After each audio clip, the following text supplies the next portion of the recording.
सुबह की हल्की धुंध भैरवपुर गांव के ऊपर तैर रही थी। गांव के बाहर पुराने तालाब के पास एक युवक खड़ा था। उसका नाम निखिल था। उसके हाथ में कुछ पुराने कागज थे और चेहरा अभी भी रात के डर से पीला पड़ा हुआ था। उसे याद आ रहा था कि पिछली रात उसके साथ क्या हुआ था। रात के लगभग 11 बजे अजयगढ़ शहर का पुराना बाजार लगभग बंद हो चुका था। आधी दुकानें अंधेरे में डूबी थीं और हवा में ठंडक के साथ उड़ती धूल अजीब सन्नाटा पैदा कर रही थी। बाजार के कोने में एक पुराना ऑटो स्टैंड था। वहीं पास की चाय की टपरी पर कुछ ड्राइवर बैठे चाय पी रहे थे। तभी निखिल जल्दी जल्दी वहां पहुंचा। भैया, क्या कोई मुझे भैरवपुर गांव छोड़ सकता है? मुझे बहुत जरूरी काम से अभी जाना है। एक बुजुर्ग ऑटो चालक हंस पड़ा। क्या कहा बेटा? भैरवपुर? इतनी रात में? तुम पागल हो क्या? रात में वहां कोई नहीं जाता। दूसरे ड्राइवर ने भी सिर हिलाया। अगर जाना ही है तो सुबह जाना, अभी घर लौट जाओ। लेकिन निखिल की मजबूरी थी। उसे उसी रात वहां पहुंचना था। तभी पीछे से एक पुराना ऑटो धीरे धीरे स्टैंड पर आकर रुका। उसे चला रहा था एक दुबला पतला आदमी जिसका नाम गोकुल था। निखिल ने उससे पूछा, भैया, क्या आप मुझे भैरवपुर छोड़ देंगे? गोकुल कुछ देर उसे देखता रहा। छोड़ तो दूंगा बेटा, लेकिन याद रखना, उस रास्ते पर रात को इंसानों से ज्यादा कुछ और चलता है। निखिल ने उसकी बात को अंधविश्वास समझा और ऑटो में बैठ गया। शहर की लाइटें पीछे छूट गईं। ऑटो अब सुनसान सड़क पर दौड़ रहा था। चारों तरफ जंगल और अंधेरा। गोकुल अचानक बोला, बेटा, अगर रास्ते में कोई आवाज दे तो पीछे मुड़कर मत देखना। निखिल ने हंसकर पूछा, क्यों? गोकुल ने धीरे कहा, क्योंकि वो इंसान नहीं होते। आधे घंटे बाद वे जुनेरा कस्बे पहुंचे।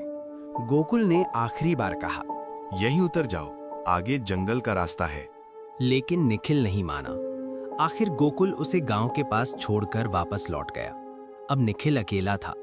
चारों तरफ ऊंचे पेड़ और हवा में फुसफुसाहट। कुछ दूर उसे एक टूटी चाय की दुकान दिखाई दी। वो थककर वहां बैठ गया। तभी पीछे से किसी के कदमों की आवाज आई। एक लंबा आदमी काले कपड़ों में धीरे धीरे उसकी तरफ आ रहा था। कौन हो तुम? निखिल ने पूछा। आदमी बोला, मेरा नाम धनराज है। अगर गांव जाना है तो मेरे साथ चलो, लेकिन पीछे मुड़कर मत देखना। निखिल मजबूरी में उसके साथ चल पड़ा। कुछ देर बाद पीछे से एक लड़की के रोने की आवाज आई। भैया, कोई रो रहा है। धनराज तुरंत बोला, चुप, मत देखना पीछे।